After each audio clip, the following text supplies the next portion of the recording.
Барлықтарыңызға сәлем. Бүгін біз сіздермен қамыры өте жұмсақ, жасалуы өте оңай пицца дайындайтын боламыз. Бұл пиццаның қамырын жақсылап үйреніп алсаңыздар, онымен кез келген нәрсе пісіре беруге болады. Нан, сосиска в тесте, пирожки. Қамырына керекті ингредиенттерді үйдегі шай немесе кофеге арналған бокалдармен өлшей берулеріңізге болады.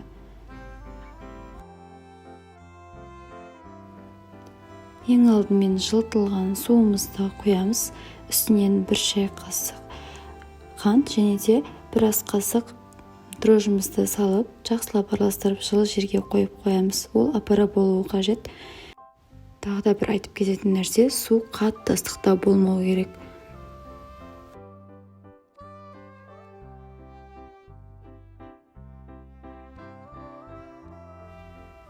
Мінекей 15 минуттан кейін аштық.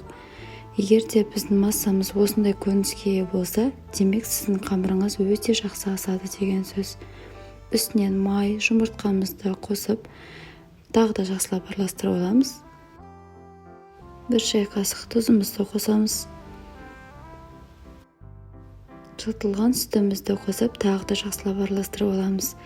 Үстінен електен өткізілген 2 бокал ұнды салып, венчикпен тағы да араластыруды жалғастырамыз.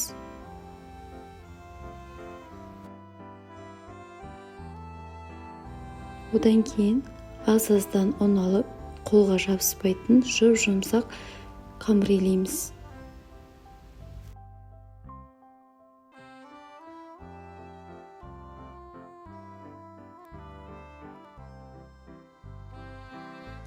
Дайын болған қамырымыздың үстін жақсылап жауып, жылы жерге 1 сағатқа қойып қоямыз. Мен пештің ішін қамыр пісіп кетпейтіндей етіп, 20-30 градустай жылы қылып, пештің ішіне қойып қойдым, тез көтерілу үшін.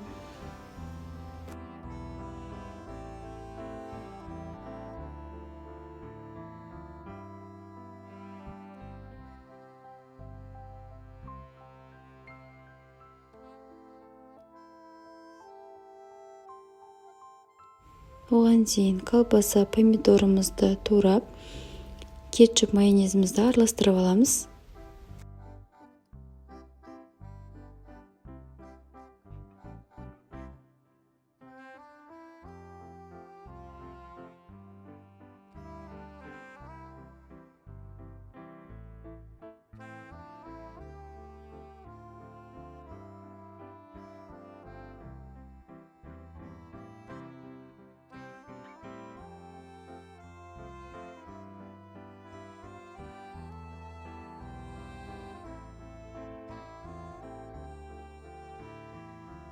Мінекей қамырымыз дайын. Біз бұл қамырдан 2 пицца пісіретін боламыз.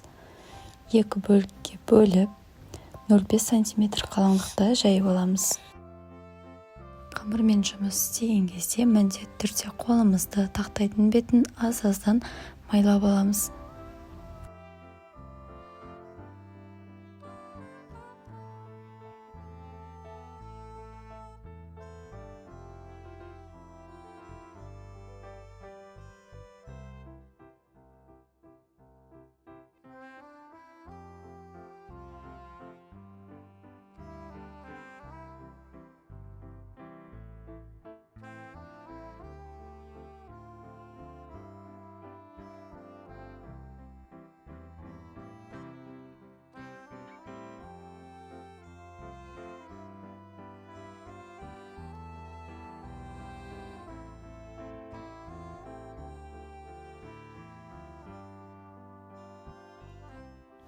Формамызды майлап, қамырымызды жайғастырып аламыз.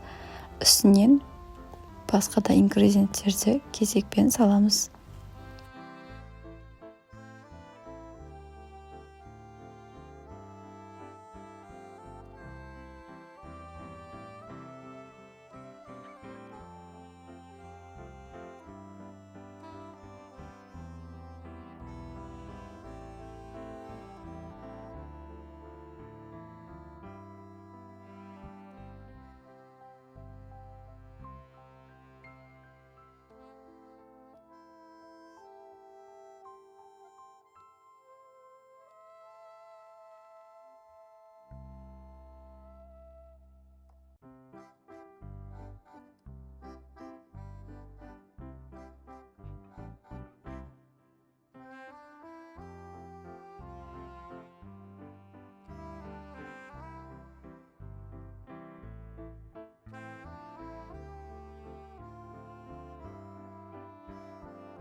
алдын ала қыздырылған пешімізде 180 градуста 15-20 минут пісіріп алатын боламыз.